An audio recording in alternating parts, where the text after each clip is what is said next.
এটা হচ্ছে মিনফেক্সের 4X। 4X? হ্যাঁ,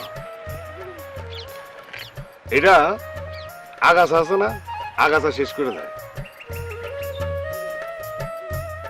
ও, তাহলে তুমি এইটার কথা কইছিলা? হ্যাঁ, আচ্ছা তাহলে কেমনে কি করা লাগবো?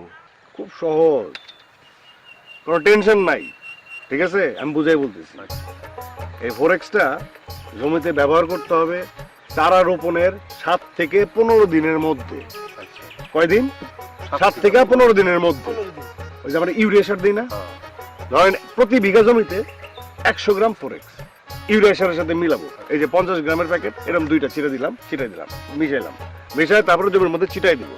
কিন্তু একটা জিনিস খুব মনে রাখতে হবে, সেটা হলো আমরা যখন 4X ব্যবহার করব তখন যেন জমিতে 2 থেকে 3 ইঞ্চি পানি থাকে। 2 থেকে 3 ইঞ্চি পানি থাকতে হবে জমিতে? হ্যাঁ, এটা অবশ্যই থাকতে হবে। তার মানে তার মানে কি, আগাছার বংশ এই 4X করবে ধ্বংস।